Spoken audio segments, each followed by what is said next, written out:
The ring slipped from my fingers in the fluorescent-lit break room of a midtown Chicago office, clinked against the tile, and rolled to a stop at her feet like it had been waiting its whole life for that moment. Time did the strange thing it does when fate clears its throat. My heart slammed so hard I tasted copper, and before my brain could catch up, the moment had already decided who I was about to become. If you believe in kindness, second chances, and the quiet miracles that happen when life interrupts our plans, take a second right now to like this video, comment, share it with someone who needs hope, and subscribe to the channel. It helps these stories find the people who need them most. I had never planned to propose to anyone, least of all my colleague, least of all by accident. My name is Nathan Cole, and at 34 I was the kind of man who kept his life neatly labeled. Work was work, home was quiet. Love was a chapter I had dog-eared and put back on the shelf after a long relationship collapsed under the weight of timing and fear. I worked as a project manager at a healthcare tech firm in downtown Chicago, a glass and steel building that hummed with ambition and burnt coffee. I was reliable and visible and proud of it. Hannah Brooks was none of those things. She was warm in a way that made rooms feel less sharp, competent without being loud, and kind without performing it. She joined our team after a messy corporate merger, bringing with her a reputation for fixing broken systems and bruised egos. We worked side by side for months, late nights fueled by vending machine dinners and the shared relief of deadlines met. Our connection grew in the quiet spaces, the kind that feels safe because it never announces itself. I told myself it was friendship, the professional kind that thrives on trust and mutual respect. The ring was never meant for her. It belonged to my mother, Margaret Cole, who had passed away the previous winter after a brief and ruthless illness. She had worn that ring for 40 years, a simple gold band with a modest diamond that caught light the way she caught people. I carried it in my pocket that day because grief is unpredictable, and sometimes you need a talisman just to make it through a Tuesday. I had planned to take it to a jeweler after work to have it resized for my sister, Rebecca, who was getting engaged soon. It was a harmless errand attached to a heavy memory. That afternoon unraveled with the efficiency of a domino line. A system outage triggered panic. Managers paced. Emails stacked like falling leaves. Hannah and I were sent to the break room to triage and reset equipment, a task beneath our titles but necessary. I reached into my pocket for a USB drive, pulled out the wrong thing, and watched the ring escape gravity. When I bent to pick it up, my knee hit the counter, my balance betrayed me, and I dropped to one knee without ceremony or intention. What happened next felt like a misprint in reality. Hannah looked down at me, eyes wide then soft, as if 1,000 thoughts found their place at once. I felt the urge to explain, to scramble backward, to laugh it off, but something in her expression asked for stillness. In the silence that followed, I realized how much of my life had been lived avoiding moments like this. I had been protecting myself so well that I had forgotten what it meant to be brave. She said yes before I could speak, not with sound but with certainty, the kind that rearranges your spine.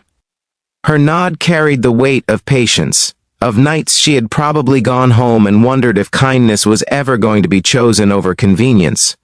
My mouth opened and closed, my heart roared, and the universe leaned in, waiting to see if I would run. The days that followed were a test of every fear I had neatly filed away. Office rumors bloomed despite our attempts at discretion. Human resources requested meetings. Boundaries were drawn, revised, respected. We explained the accident, the misunderstanding, the moment that had slipped its leash. It would have been easy to retreat into embarrassment, to reset the labels and pretend nothing had happened. But something had changed, and it refused to be ignored. I struggled with guilt more than anything else. Guilt that I had stumbled into a promise I was not sure I deserved to keep. Guilt that my mother's ring had been present for something unplanned and yet profoundly right.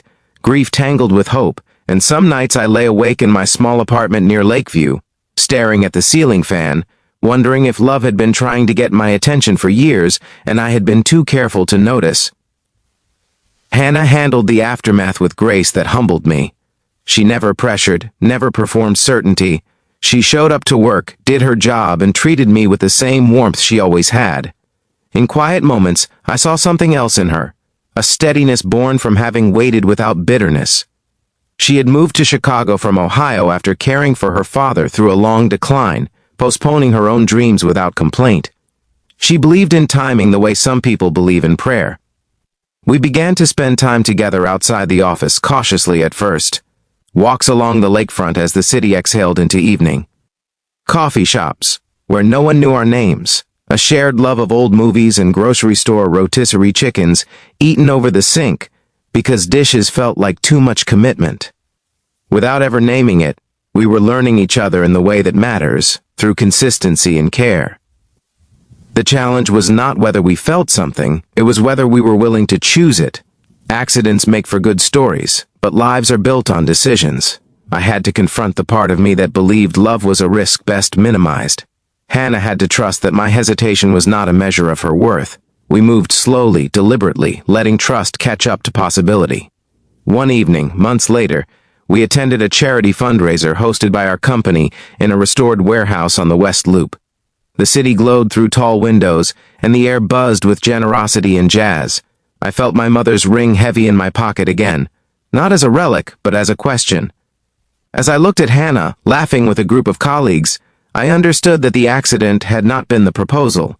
It had been the invitation. I took responsibility that night, not with grand gestures, but with honesty. I acknowledged the fear, the grief, the gratitude. I committed not to the idea of perfection, but to the practice of showing up. The relief that washed over me was quiet and deep, like setting down a weight you did not realize you were carrying. Life did not become a montage of bliss. We navigated policies, perceptions, and the slow work of blending routines. We argued about paint colors and budgets. We learned how each of us handled stress and silence. Through it all, there was a growing sense of rightness, a shared understanding that love does not always arrive the way we expect, but it always asks us to be present. Near the end of this story, if it has touched your heart even a little, please pause and engage with it.